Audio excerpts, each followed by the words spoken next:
오늘은 레위기 3장 화목제를 같이 보도록 하겠습니다. 생명의 위대함, 화목을 살라. 자, 레위기 3장 1절에서 5절 이 소를 제물로 드리는 부분과 17절 결론 부분을 우리가 한 목소리로 읽겠습니다.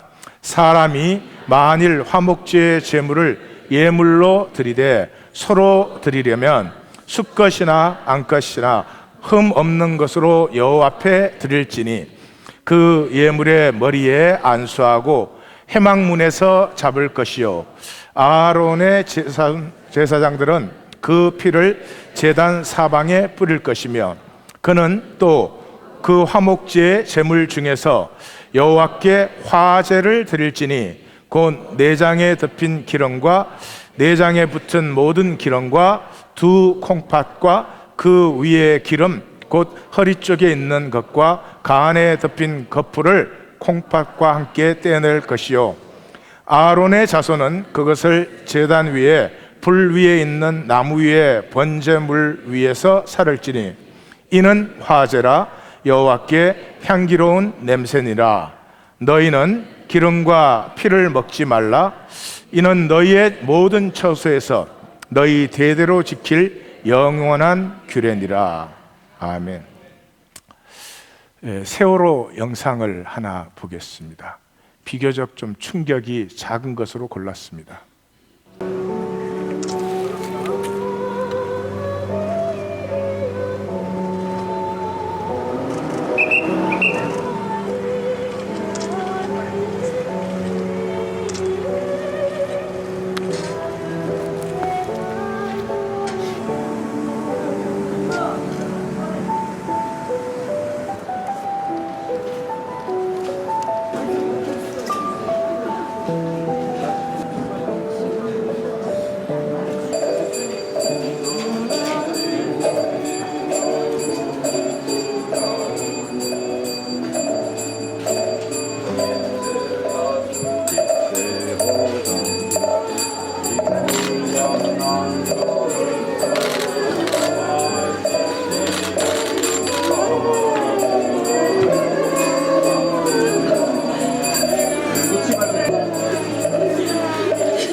이모가 그 어머니 보고 울으라고 그러는데 엄마가 아직 울 수가 없죠.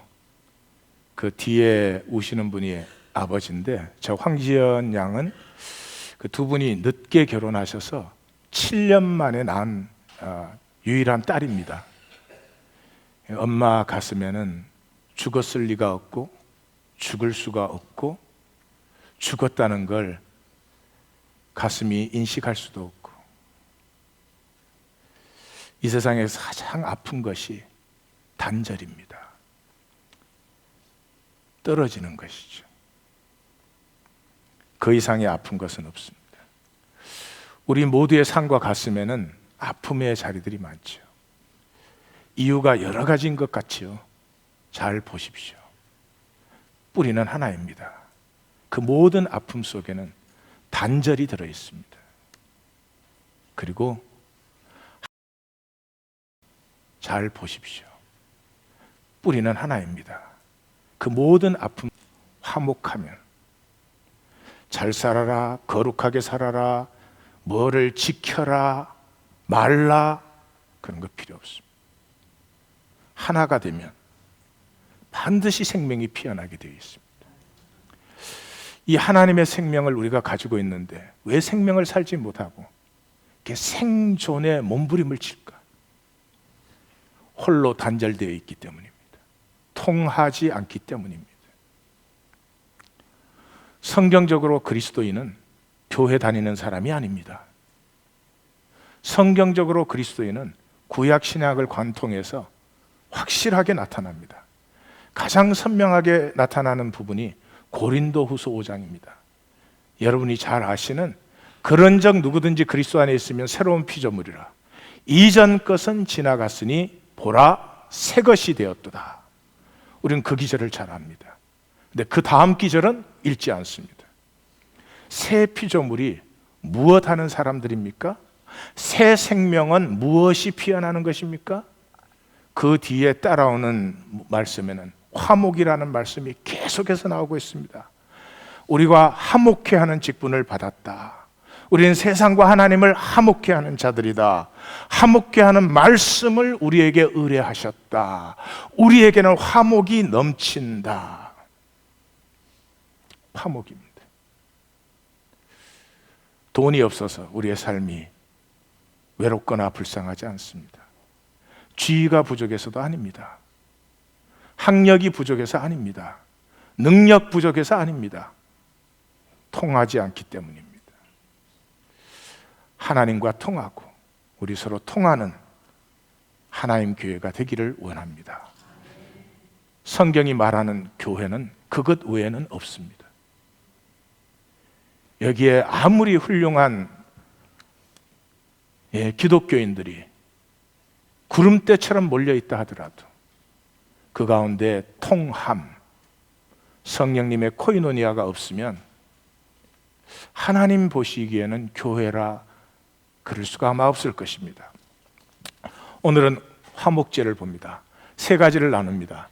첫째, 화목제를 봅니다. 두 번째, 성경이 말하는 화목을 보겠습니다.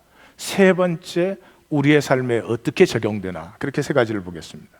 먼저 화목제입니다. 화목제는 샬라밈 그렇게 부릅니다. 샬롬이라는 우리가 잘 아는 단어에서 왔습니다.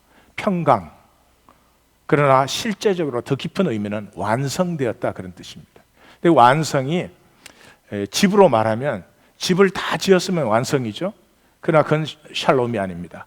다 집을 지은 다음에 그 집을 누릴 사람이 입주되었을 때 샬롬이라고 합니다. 다시 말해서 그것이 존재하는 목적과 가치가 완성되었을 때 그것을 샬롬이라고 하는 것입니다. 그래서 화목제는 제사 중에 제사입니다. 레위가 제사를 가르치죠. 그러나 목적은 어디에 있습니까? 레위가 뭘로 끝나죠? 희년으로 끝납니다. 희년이 어떤 시간입니까? 빈부귀천의 차이 없이 우리 모두가 하나가 되는 해가 희년입니다. 하나님께서 이스라엘 백성들에게 제사를 가르치는 이유는 그 제사 앞에 나옴으로 하나님과 연결되고 서로 간에 연결되어서 어떤 것에도 정죄 없이 아무리 연약하고 부족해도 나로 위로받으며 격려를 얻으며 하나님이 창조하신 나로 피어날 수 있게 하는 것. 이것이 제사의 목적이고 이것이 하나님의 모든 목적입니다. 한번 생각해 보십시오. 이 조그만한 교회 안에 누구든지 여기 들어오면 더 이상 정죄받거나 판단받지 않는다면, 실수도 있고 부족함도 있지만 이 교회에 들어오면 자기로서 말할 수 있다면, 자기로서 행동할 수 있다면 아마 그것만 체험하면은 세상이 그렇게 우리에게 가져야 된다고 요구하는 조건들 그거에 기죽어서 열등의식 갖고 낮은 자존감 갖고 그런 일은 없어질 거예요. 그것이 하나님께서 하시는 일입니다. 그것이 하나님께서 하시는 일입니다. 그것 없이 온 땅을 다 기독교인으로 만든다고 해도 하나님에게는 어쩌면 별 의미가 안 될 수도 있습니다. 자, 화목제의 제물은 소와 양과 염소입니다. 새는 안 됩니다. 왜 안 될까요? 화목제는 제사 드린 후에 다 같이 먹어야 되죠. 그러니까 새를 드린 경우에는 우리 하나님 교회에서는 누가 먹을까요? 예, 저와 궁정한 성도가 먹지요. 그러면 성도님들이 행복하실까요? 행복 안 하죠. 그래서 세는 안 돼요. 그럼 무슨 말이에요? 가난한 사람은 화목제를 드리지 않아도 돼요. 여유 있는 사람이 베푼 잔치에 모두가 하나 되어 함께 즐기는 것이 화목제다. 예. 그래서 이 화목제는 암수의 구별이 없이 흠 없는 것으로 드리게 되어 있는데, 그나마도 낙헌제는 흠이 있어도 상관이 없어요. 좀 이따 보시겠어요? 자, 이 화목제에서 화제로 드리는 부분. 자, 화제는 제사의 종류다, 방법이다. 방법이시겠죠, 방법. 방법에 몇 가지가 있다고요? 네, 4가지가 있어요. 화제는 불에 태워서 드리는 거, 요제는 흔들어서 드리는 거, 거제는 높이 들어서 드리는 거. 그 다음에는 뭐예요? 예? 예, 관제와 같이 또는 전제, 똑같은 말이에요. 마지막 잔을 붓는 것을 전제라고 해요. 그렇게 4가지 방법이에요. 화목제는 종류죠. 제사의 종류예요. 그래서 내장의 기름과 콩팥과 간을 덮은 꺼풀이 있대요. 그거는 반드시 하나님에게 불사르게 되어 있고, 양의 경우에는 양의 꼬리가 그렇게 기름지답니다. 그 기름진 꼬리도 불에 태우게 되어 있어요. 방법은 번제와 비슷합니다. 안수하고 해막 앞에서 잡고, 근데 손은 해막 문에서 잡으라고 되어 있어요.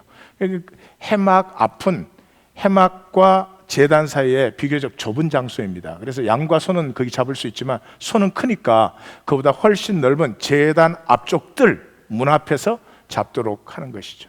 그럼에도 불구하고 장소를 지정했다는 건 뭐죠? 아무 데서나 함부로 잡는 건 아니다, 그런 거죠. 그리고 제사장은 그 피를 제단 사방에 뿌린다. 그리고 주의는 그게 이제 소, 양, 염소 3번 반복이 돼요. 3번 반복이 되고 17절에 주의가 나와요. 다 같이 읽어볼까요? 너희는 기름과 피를 먹지 말라. 이는 너희의 모든 처소에서 너희 대대로 지킬 영원한 규례니라. 예, 기름과 피는 왜 먹지 말라고 했나? 기름은 콜레스테롤이 높으니까 뭐 그것도 이유가 되기는 할 거예요. 그런데 뭐 하여튼 일반적으로 육체의 힘은 기름과 피에서 나오는 것입니다. 옛날에 그 장사들은 이렇게 다 체구가 좀 크고 퉁퉁한 분들이에요.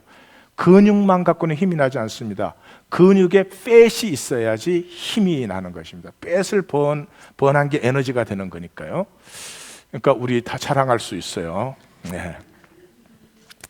어쨌든 육체의 힘은, 우리가 생존에 살아가는 힘은 이 기름과 피에서 나옵니다. 지금 그 하나님께 드리라는 건 뭐죠? 우리가 육체로 살아가죠. 내 육체로 살아가죠. 근데 내가 만들었습니까?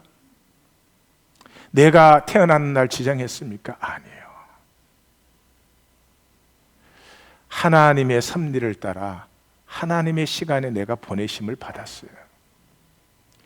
내 육체 갖고 내가 사는 것하고 하나님의 섭리를 따라 내가 보내심을 받았다. 이건 하늘과 땅 차이예요. 하늘과 땅 차이예요.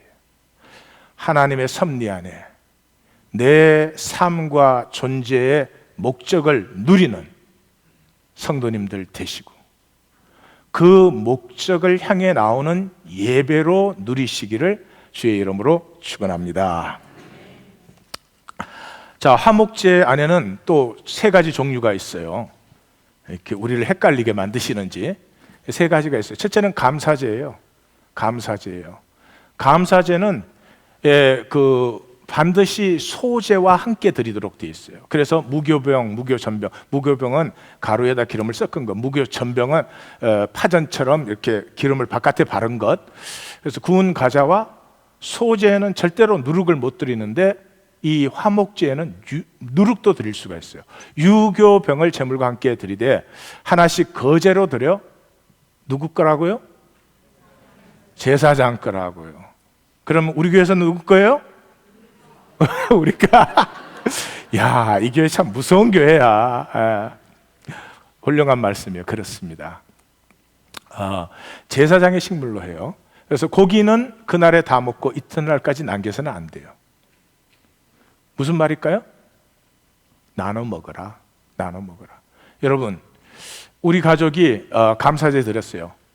양 한 마리 잡았어. 그날 안에 다 먹을 수 있어요? 없어요? 배 터져 죽어. 존말할 때 나눠 먹어요. 같이 먹으라. 그게 화목제예요. 그 다음에 감사제가 관계의 건강도예요. 감사가 관계의 건강도예요. 건강한 부부 사이를 보면은 반드시 감사가 있어요. 이 병들면 감사가 없어져요.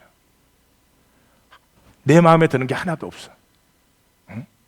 왜 그릇은 날마다 깨냐 이거야. 응? 이틀에 한 번씩 깨면 되지. 잘 생각해 보십시오. 내 곁에 있어주는 것만 해도 감사해요. 우리 다 자기 성질 알지요? 지성적이고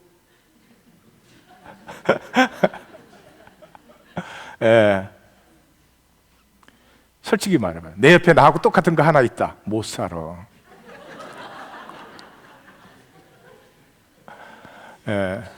그러니까 때려도 같이 있어주는 게 고맙다니까요. 하나님하고 사이의 건강도는 감사로 측정됩니다. 기독교는 감사를 잃어가고 있어요. 감사를 잃어가고 있어요. 두 번째가 서원제입니다. 서원은 관계의 신뢰도예요. 내가 정말로 믿는 사람이 있으면 어려울 때 반드시 그 사람 찾아갑니다. 그래서 이 하나님을 신뢰하는 사람은 어렵고 힘들 때 반드시 하나님 앞에 나아가서 구합니다. 이 서원제의 챔피언이 다윗이에요. 시편 54편을 읽어보면 다윗이 이렇게 고백을 하거든요. 지금 다윗이 광야에서 도망 다니면서 이제 목숨이 경각지각에 달려있는 그런 때입니다. 근데 이렇게 고백해요. 하나님이 내 원수의 손에서 나를 건지실 것이며 나를 붙들어 주실 것이며 그래서 나로 말미암아 반드시 낙헌제를 드리게 만들 것입니다. 그러면서 하는 말이 왜냐하면 하나님이 그러한 분이시니까요. 부러워요. 다윗이. 이 사람은 하나님을 믿고 이런 사람이 아니에요. 하나님을 알고 함께 누리는 사람이에요. 그래서 서원제는 이 관계의 신실도입니다. 근데 서원제와 낙헌제, 서원이나 자원시에는 고기를 이틀까지는 먹어. 3일째는 남겨두면 안 돼요. 그러니까 감사제보다는 같이 먹는 서클을 조금 줄여도 돼. 그래도 같이 먹는 건 여전해요. 셋째 날 먹으면 그 예물은 하나님이 받지 않은 것이고 그 제사는 받지 않은 것이고 그 예물은 가정한 것이 된다. 성경이 그렇게 말씀하고 계세요. 세 번째가 낙헌제예요. 낙헌제가 관계의 절정이죠. 기뻐함으로 자원하는, 기뻐서 자원함으로 드리는 제사예요. 그러니까 하나님의 모든 그 규제가 다 무너져 버립니다. 그래서 낙헌제는 흠이 있는 제물을 드려도 돼요. 이런 관계가 돼야 되겠죠. 어릴 때 저 낙헌제를 보면 그런 생각 들어요. 우리 어릴 때는 그 아버지가 대단히 엄하시잖아요. 그런데 이제 술 한잔 하시고 기분이 좋으면 술은 기억하지 말고 기분 좋은 것만 기억하세요. 지금 침 삼키는 성도들은 좀 위험해. 한잔 하시고 기분이 좋을 때 가만 보면 우리 형들이나 누나나 이제 그때 보통 때 얘기 못했던 거 이렇게 참고서 사야 돼요. 사실은 걱정 가려고 그런 거 그때 다 얘기하잖아요. Anything goes okay. 하나님이 허물해지신 자리. Anything is okay. 좀 우리 하나님과 그런 관계를 누리시기를 주의 이름으로 축원합니다. 그 다음에 이제 제사장목이 나와요. 왜 그런지 모르겠지만 갈비는 제사장목이. 갈비. 앞으로 우리 교회에서 갈비 요리가 나오면 몽땅 제 것. 근데 이게 그게 안 통하더라고.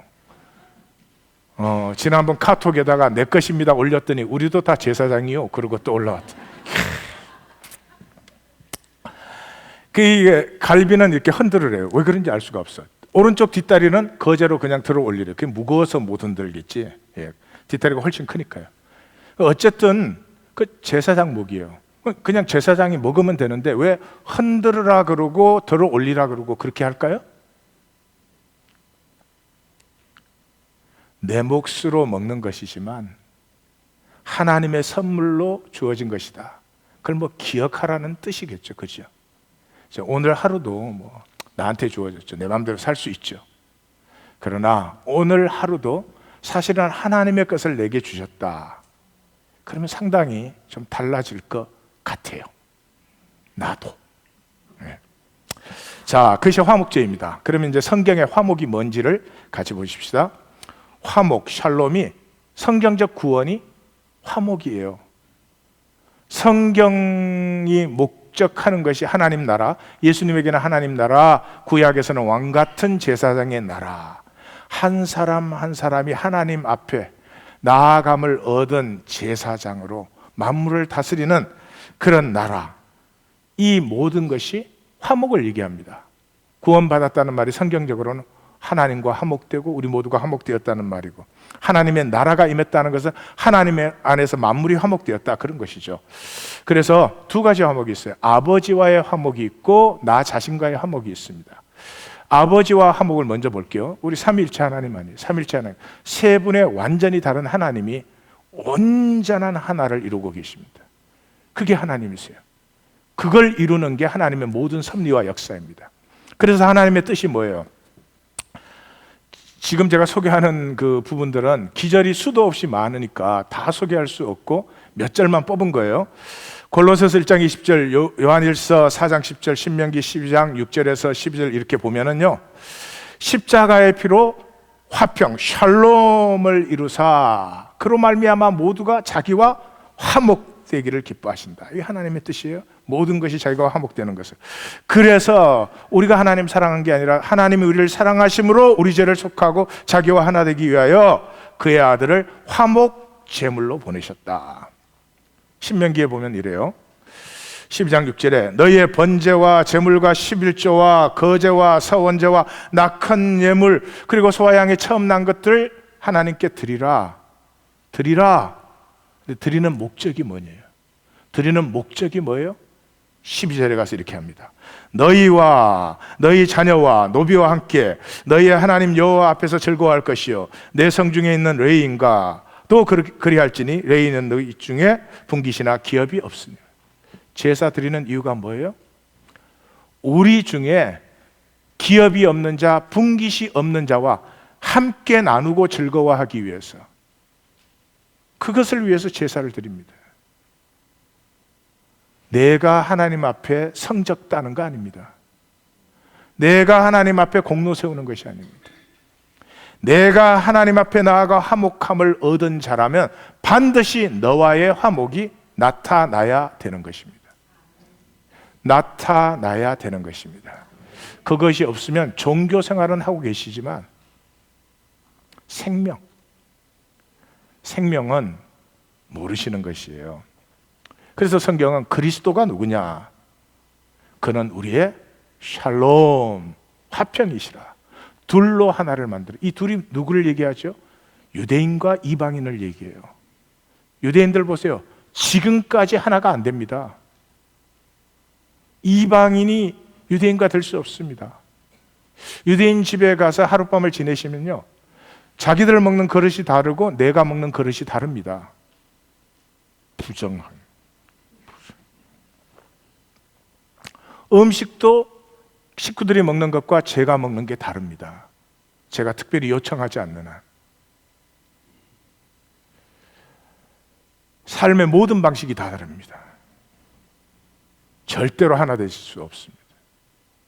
그 유대인과 이방인을 중간에 막힌 담을 무너뜨리시고 원수된 것을 피하사 화목하게 하셨다.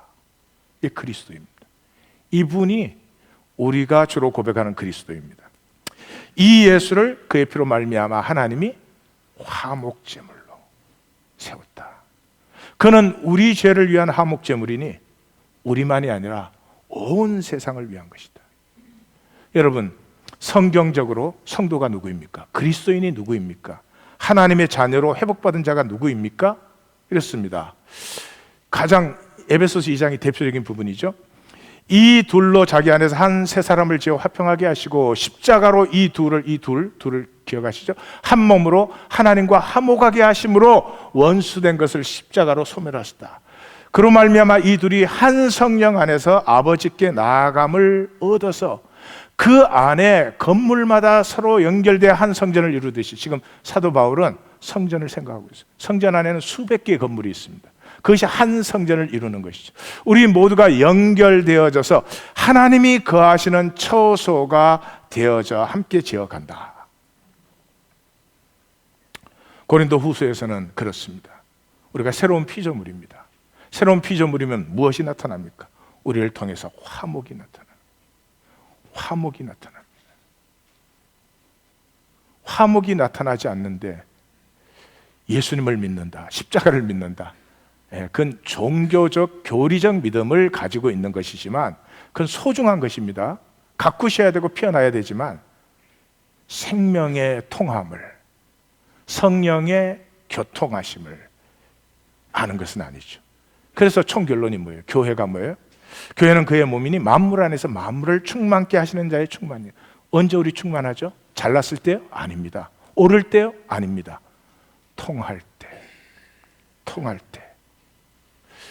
부부 사이에도 가슴이 통하기 시작하면 하나님의 생명 역사가 충만하게 되는 것이죠.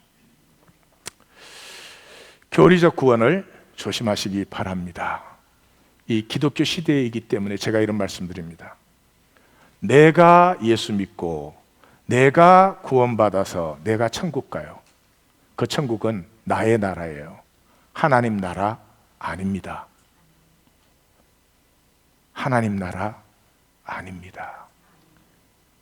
아프지만 말씀드릴 수밖에 없습니다. 그렇죠. 내 나름대로, 내 성의껏, 내 상황 따라 내가 믿지요.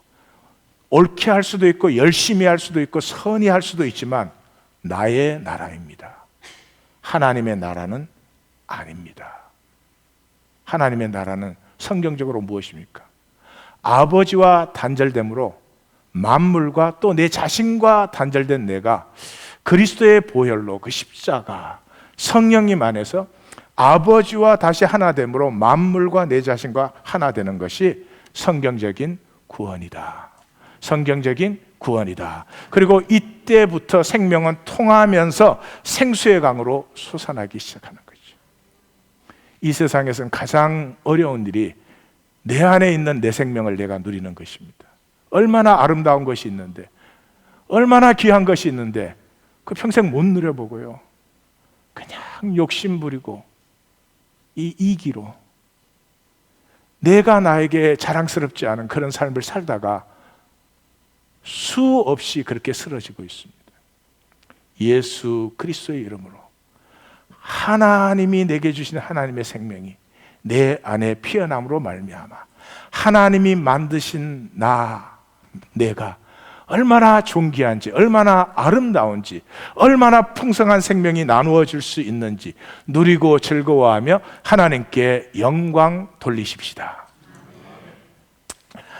자, 그것이 아버지와의 화목이죠. 그 다음에 나 자신과의 화목입니다. 나 자신과의 화목이요. 그러니까 나 자신이 지금 단절되어 있죠. 자, 사도 바울의 시대는 영과 육 이런 단어를 썼습니다. 이게 우리 시대에는 굉장히 헷갈리는 단어예요. 뭐 말할 수 없는 복잡한 의미들이 이미 들어와 버려서 우리 시대에 가장 근사치에 가까운 단어를 쓴다면 영은 무의식을 얘기합니다. 무의식이라는 건 우리 안에 있는 의식인데 우리가 인식하지 못하는 의식이죠. 우리 존재 중심이에요. 우리 안에 있어요. 근데 우리가 그걸 의식하는 건 아닙니다. 우리 존재 중심이에요. 그래서 우리의 영 속에는 참 아름답기를 원하고 존귀하기를 원하고 선하기를 원하고 사랑하기를 원하고 무한히 사랑하고 용서하고 격려하고 싶은 그 하나님의 나가 그게 있어요. 이거를 더 구체적으로 말하면 몸의식이에요. 몸의식. 살과 피예요. 전에는 지능이 이 뇌만 있는 줄 알았는데 20세기 말에 이제 밝혀졌죠. 지능이 우리의 몸 세포에 다 있어요. 뭐 얘가 뭐 당연하잖아요. 여러분 수영 한 번 배운 사람은 그 뒤에 30년간 수영 안 하다가도 물에 들어가면 수영해요. 몸의 기억, 몸의 지능이 있어서 그래요. 그 구약에서는 골육 그러잖아요. 예, 거기는 살과 피 대신 살과 뼈 그러는데 피가 어디서 만들어지죠? 1. 입에서 2. 코에서 3. 뼈에서 그 살과 피나 골육이나 똑같은 말이에요. 그래서 성경이 마음을 다하고 목숨을 다하고 뜻을 다하여 신명기 예수님 마음을 다하고 힘을 다하고 뜻을 다하여 이거 할 때 뭐예요? 우리 존재의 중심 내 속에서부터 피어나는 것으로 살으라는 거예요. 그게 뭐 그냥 다른 건 다 놔두고 하나님만 사랑해라 그런 하나님만 그렇게 사랑할 수 있는 그런 하나님은 대상이 오브젝트가 되실 수가 없죠. 간절히 찾는 자가 하나님을 만난다. 전심으로 주를 찾는 자가 주를 만날 것이요 중심의 진실한 자 다 같은 말이에요. 우리 안에 있는 존재의 중심입니다. 이것이 피어날 때 삶은 기쁨이 열매 맺고 생명의 신비함과 자유함을 누리기 시작하는 그런 것이죠. 예, 거기에 비하면 육은 뭐냐? 육은 오늘 우리말로 바꾸면 의식 부분이에요. 우리가 인식하는 부분이에요. 현상. 이 현상은 우리가 인식하잖아요. 우리는 현상이 단줄 알고 살아버리는 거죠. 그걸 다른 말로 하면 뇌, 몸이 아니고 뇌의 생각이에요. 뇌는 뭐예요? 논리와 계산이죠. 논리와 계산이 뭐 나쁜 건 아니죠. 그런데 논리와 계산뿐이면 그때는 모든 것과 단절되죠. 끊임없이 내 이익을 챙기니까. 끊임없이. 예? 우리 그 화목제를 드리고 나서 첫날, 감사제면 첫날, 서원제나 낙헌제면 둘째 날까지 다 먹으라 그러잖아요. 그 무슨 말이에요? 내가 드린 제물이지만 내 거 챙기지 말라는 거죠. 이 교회 와서 친교 끝나고도 이 챙기는 분들이 있어요. 좁쌀을 지키고요, 우주를 잃어버리는 것이에요. 삶을 혹시 그런 분이 있으면 전환시켜요. 이 시간에 챙기는 것보다 나눔으로 살리라. 그렇게 한 달만 살아보시면 어디서 이런 내가 생겨났지? 대번에 느끼실 거예요. 세상에 쏟지 마십시오. 하나님이 다 챙겨주세요. 하나님이 다 챙겨주세요. 그 믿음 없는 표정을 보는 이 믿음 없음을 예. 그래서 말이죠, 이 의식의 사람에게는 영이 죽은 사람이거든요. 영이 죽은 사람에게는 존재가 불가능하게 보여요. 존재라는 건 생명, 사랑, 이 나눔, 이건 다 존재에서 나오는 것이죠. 조건에서는 절대 나오지 않습니다. 그래서 그게 사랑이, 성경이니까 사랑이라 그러지, 사랑이 어떻게 가능해, 이렇게 말합니다. 불가능하게 보이죠. 우리 의식에는 반드시 그렇습니다. 완전히 단절된 존재로 사는데 어떻게 그게 진심이 통하는 게 가능하게 보여요. 그렇습니다. 그래서 이 기독교는 죄와 예배가 공존을 합니다. 죄를 짓고도 예배 드리는데 전혀 지장을 받지 않습니다. 어떻게 그랬습니까? 우리 모두가 죄를 짓겠죠. 그러나 예배로 나올 때는 어떻게 되겠습니까? 혼과 영과 관절과 골수가 찔러 쪼개지죠. 아무것도 아닌 생각 하나가 방망이가 되어서 내 영을 두드리죠. 다음 주 속죄제를 보시겠지만 어떻게 하나님 앞에 나와서 다른 성도들을 판단 정죄합니까? 내가 죄인 중에 괴수요 죽을 죄인인데, 그래서 이 종교는 참 귀하기도 하지만 참 위험하기도 한 것이 종교입니다. 예수님은 종교를 세우지 않았습니다. 흐르는 과정에 종교화 되었지요. 종교라는 그릇에 담을 수밖에 없음에도 불구하고 우리 하나님 교회 성도님들은 종교가 아니라 그 종교의 본질을 누리실 줄 믿습니다.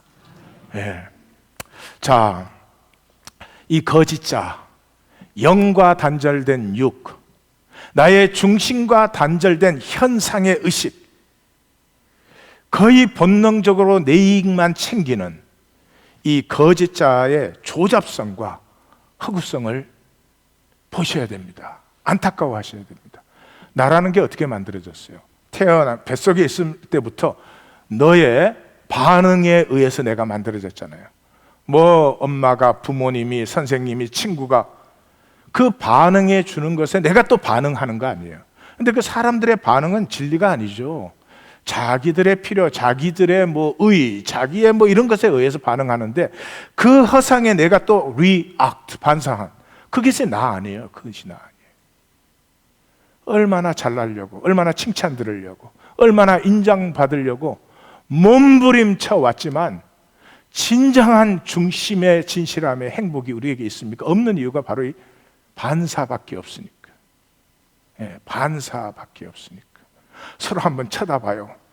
헤이 반사.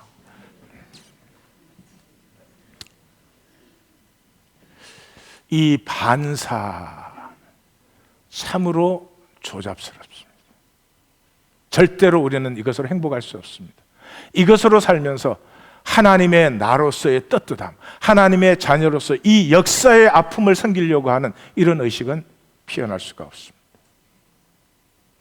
우리 속에 얼마나 귀한 것이 있는데 이렇게 살고 있는 나의 모습에 혼과 영과 관절과 골수가 찔러 쪼개져야 됩니다. 가슴이 아파야 됩니다. 내 가슴이 아프면 너의 가슴이 아픔을 느껴요.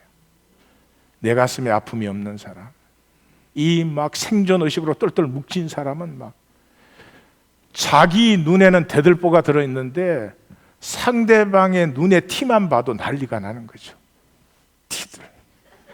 티들 그냥. 자, 세 번째. 끝날 땐 줄 알았죠? 예, 이제 세 번째. 이게 제일 긴 부분이에요. 적용 부분이 적용 부분.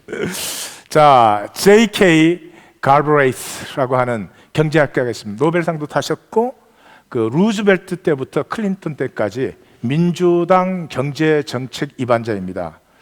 불확실성의 시대, 뭐 풍요로운 사회 이런 책들을 많이 썼습니다. 근데 이분이 재밌는 예화를 만들었어요. 우리가 들을 만한 것 같아요. 어떻게 하면 제1세계가 제3세계의 자원을 착취하느냐 하는 걸 이분이 예화로 이렇게 만들었어요. 이 백인이 제3세계에 이렇게 딱 갔더니 아이들이 이렇게 공기놀이를 하고 있는 거예요. 공기놀이를 하는데 가만 그 돌을 보니까 그 돌이 다이아몬드 원석이에요, 원석. 그래서 이 사람이 배로 딱 돌아가서 사탕, M&M 이런 거를 잔뜩 들고 내렸습니다. 가서 그 동네 애들 가서 이렇게 맛보라고 선물이라고 나누어 주는 거예요. 며칠 동안 계속 나누어 주는 거예요. 공짜로. 이분들이 그 맛을 이제 알았어요. 그 다음에 이렇게 물어요. 더 드시고 싶으냐고. 그러면 뭐라 그러겠어요? Of course 더 먹고 싶다고. 그러냐고. 지금은 내가 다 떨어졌고 우리나라에 가면 이걸 더 갖고 올 수 있으니까 내가 많이 갖고 오겠다고. 내가 많이 갖고 오는데 대신에 그 갖고 와서 제가 얼마든지 드리겠다고. 대신에 저 공깃돌을 어디서 주워오는지 거기 나를 좀 안내를 해달라고. 한번 가보고 싶다고. 그래서 같이 갔어요. 그 자리에서 촌장과 동네 사람들과 다 함께 약속을 맺는 거예요. 여러분들이 먹고 싶은 대로 얼마든지 제가 갖다 드리겠습니다. 대신에 앞으로 50년 동안 제가 여기 돌을 좀 주워 가겠습니다. 그냥 필요한 때마다. 어떻게 됐을까요? 계약을 했죠. 저는 그 예화를 이렇게 읽으면서 이거야말로 세상이 우리에게 하고 있는 것 아닙니까? 좀 좋은 입을 것, 좀 좋은 마실 것, 좀 좋은 먹을 것 주고요. 다이아몬드의 억만배보다 더 가치가 있는 우리의 생명을 생존하는 데 바치라는 거예요. 무자비하게 바치고 있습니다. 남보다 조금 좋은 핸드백 들겠다고 무자비하게 바치고 있습니다. 남보다 조금 더 좋은 지위 차지하겠다고. 그런데 이 무한히 사랑할 수 있는 내 생명, 무한히 용서와 격려를 나눌 수 있는 내 생명, 무엇보다도 꽃과도 하늘과도 사람들과도 무엇과도 하나가 될 수 있는 내 생명은 눈꽃만큼도 누리지 못한 채 단절되어서, 많이 가지면 뭐합니까? 행복이 있습니까? 단절되었는데 나 혼자 저 사다리 꼭대기에 서 있으면 행복합니까? 행복하지 않잖아요. 우리는 무엇을 버리고 있을까요? 생명의 신비를 버리고 있습니다. 생명의 신비는 기능이나 성취가 아닙니다. 나는 너보다 얼마나 잘날 수 있는지 그런 것이 아닙니다. 본질을 보셔야 됩니다. 생명의 신비는 하나 될 수 있다는 것입니다. 하나. 이건 어떤 것에도 없는 하나님만 가지고 있는 특성이십니다. 그런데 무엇을 통해서 하나가 되죠? 아픔을 공감할 때입니다. 무엇으로도 진정한 하나가 되지 않습니다. 아픔을 느낄 때. 우리나라 3.1 운동도 그거 아니에요? 우리 한국 민족이 이 식민하에 서로의 아픔을 느낄 때 하나가 되어서 일어서지 않았어요. 생명의 위대함은 너보다 내가 얼마나 좋은 학교를 갔느냐, 그런데 결코 있지 않습니다. 좋은 것이고 가지셨으면 좋은 선물로 누리십시오.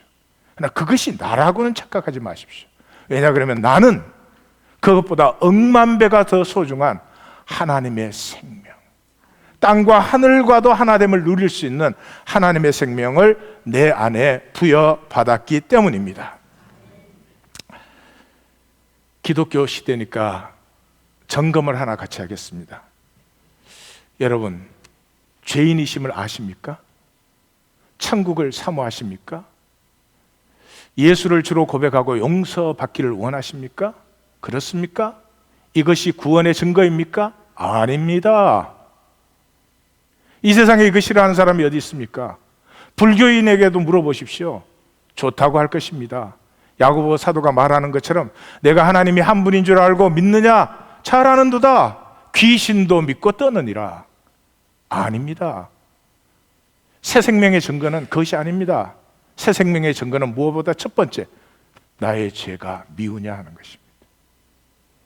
내 의가 억만 개가 있어도 내 한 개의 죄가 상대방의 마음을 아프게 하면 그게 아픔이 되어야 됩니다. 죄가 미워야 됩니다. 이 생명의 무한한 가능성을 망가뜨리고 파괴시키고 있는 죄가 미워야 됩니다. 이게 무슨 윤리적인 미움이 아닙니다. 하나님 앞에 죄 짓고 혼날까 봐 그런 것이 아닙니다. 하나님이 죄를 미워하는 그 심령을 나도 지금 같이 느끼기 시작하는 것입니다. 그 다음에 우리의 죄가 아파야 됩니다. 서로 하나 되어서 격려하면 얼마나 아름답게 피어날 수 있는데 이렇게 정죄하고 판단하고 억눌러대고 교회에 와서도까지 내 자격을 만들어야 되는, 아파야 됩니다. 무엇보다도 무엇을 즐거워하십니까? 진리를 즐거워해야 됩니다. 우린 다 거짓을 좋아하죠. 제가 늘 드리는 말씀이지만 저는 진실보다 아부를 좋아합니다. 그럼에도 불구하고 진리를 즐거워하는 존재의 용기가 필요합니다. 한마디로 말하면 이것입니다. 어디에서 무엇을 하시든지 내가 중요한 게 아니고요. 내가 얼마나 선하냐, 내가 얼마나 어려우냐, 내가 얼마나 잘했느냐, 그게 아니고요.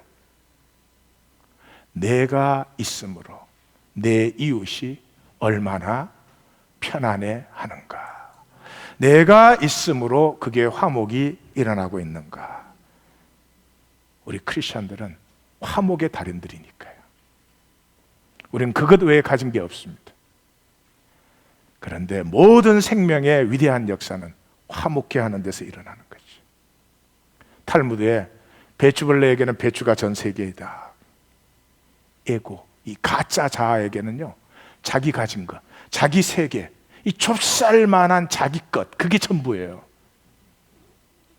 그걸 지키려고 우주를 떠내려 보내는 것입니다. 나도 하나님 안 갖고 가요. 그렇다 또 그런 표정으로 저를 볼 건 없잖아요. 근데 사실은 사실이에요. 우리 거 나와봐야 하나님이 얼싸좋다 그러고 갖고 갈 거 아무것도 없으니까 마음 푹 놓고 하나님 안에 내가 진 건 좀 넣으시고 하나님의 섭리를 붙드시기를, 하나님의 가슴에 우리의 가슴이 좀 붙들림 받으시기를 주의 이름으로 축원합니다. 아멘 크게 하면 설교 끝내야 될 것 같아서 불안해요. 두 번째가, 첫 번째 생명의 신비를 우리는 버리고 있어요. 두 번째가 생명의 위대함입니다. 무한성이에요. 마태복음에서 제가 생각할 때 성경에서 말하는 교회의 가장 중요한 정의, 너희가 땅에서 매면 하늘에서 매이고 땅과 하늘이 통해. 너희 중에 두 사람이 합심해서 무엇이든지 구하면 그것이 하나님의 역사, 하나님의 이루심이 돼요. 그러면서 뭐라고요? 두세 사람이 내 이름으로 모인 것은 나도 그들 중에 있느니라. 두세 사람이 내 이름으로 모였어요. 두세 사람이 나의 진실로 통해요. 두세 사람이 나의 화목케 하는 구원 안에서 정말로 가슴과 진실이 통하기 시작해요. 이것이 혁명입니다. 이것이 혁명입니다. 교회는 세상을 새롭게 하는 사람들입니다. 여기 모여서 기독교 종교의식 하는 것이 아닙니다. 그래서 성령님의 역사는 항상 새 씨앗을 만들어요. 여러분, 신약을 잘 읽어보십시오. 12제자, 그거는 상징적인 의미를 우리 인간 언어로 표현한 것이죠. 실제로는 예수님과 누가 있었어요? 베드로, 요한, 야고보예요. 이 세 사람 뭐 했어요? 가르쳤어요? 별로 가르치신 거 없으세요? 뭐 했어요? 예수님께서 자기 자신됨으로, 그분이 뭐가 있습니까? 학력이 있습니까? 경력이 있습니까? 뭐가 있습니까? 자기 자신됨으로 당당하게 삶을 살아가는, 그거 하신 거예요. 그러면 그 옆에 있는 사람 처음에 그거 몰라요. 봐도 몰라요. 왜? 자기 관심은 딴 데 있으니까. 제자들이 뭐라고요? 누가 더 크냐 이런 게 관심이니까 전혀 안 보입니다. 근데 예수님이 딱 떠나시고 나니까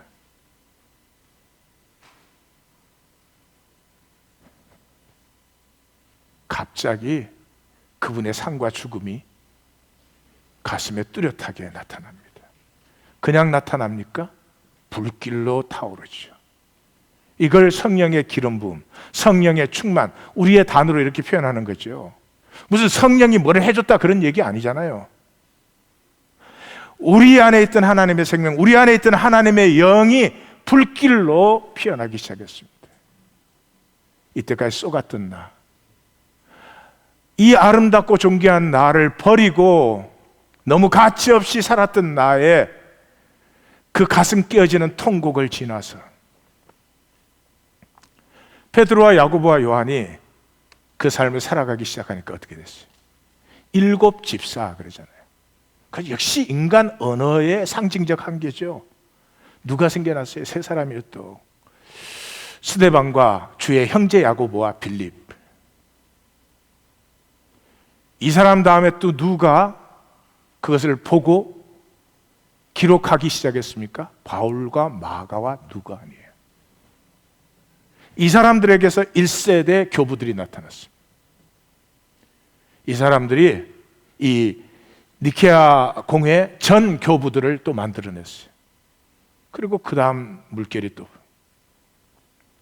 하나님은 숫자로 승부하시는 분이 아닙니다. 두세 사람 아십니까? 무리 중에 하나가 될 생각하지 마십시오. 하나님이 창조한 나를 만나도록 구하고 찾고 두드리십시오. 그 나를 만나는 과정에서 하나님은 반드시 함께할 사람을 여호와 이레로 예비하신 것을 만나게 됩니다. 그리고 거기에서부터 하나님의 역사는 피어나는 것입니다. 자, 제가 이 말씀 참 쉽게 드리잖아요. 참 설교하면서 항상 느끼는 건 말은 참 쉬워. 그럼 여러분들이 뭐라고 답변하십니까? 이렇게 답변해요. 지는 살지는 않으면서. 자, 한번 실습해 보겠어요. 말은 참 쉽습니다. 그러다 진짜로 또 하면 어떡해. 내가 딱 봐놨어. 제가 압니다, 성도님들. 그래서 말씀 전하는 제 가슴이 항상 죄송함으로 전해요. 그런데도 전해야 됩니다. 왜 그런 줄 아십니까? 제가 전하는 말씀은 마치 이런 것입니다. 제가 아이스케이팅 그저 안 넘어지고 다닐 정도입니다. 누가 옆에 빨리 지나가면 꽈당 넘어지는 실력입니다. 그런 나를 보고 올림픽 금메달 따러 가자, 그런 거나 마찬가지. 그 얘기를 제가 하고 있습니다. 생존으로 찌들어버린 우리에게 생명이 있습니다, 포기할 수 없습니다, 살아야 됩니다라고 말하는 건 저를 보고 올림픽 금메달 따러 가자는 거랑 똑같은 얘기입니다. 그래도 말할 수 있는 것은 우리에게는 그것을 이루실 수 있는 코치가 있기 때문입니다. 누구시죠? 성령님이십니다. 훈련은 힘듭니다. 분명히 힘듭니다. 내가 살아보지 않은 길로 하나님이 인도하실 것입니다. 그러나 불가능이 아니라는 것입니다. 내 안에 있는 생명이 피어나는 것은 불가능이 아니라는 것입니다. 그래서 마귀에게 속은 우리의 의식은 영광을 두려워합니다. 영광을 두려워합니다. 공지영 씨는 그리스도인이신데 참 고통을 많이 지나셨습니다. 읽어보신 분들은 알겠지만 그분이 이렇게 썼습니다. 우리는 역경보다 영광을 더 두려워한다. 그렇습니다. 고생하는 걸 훨씬 좋아합니다. 그리고 고생한 게 얼마나 우리의 의인지 모릅니다. 그렇죠?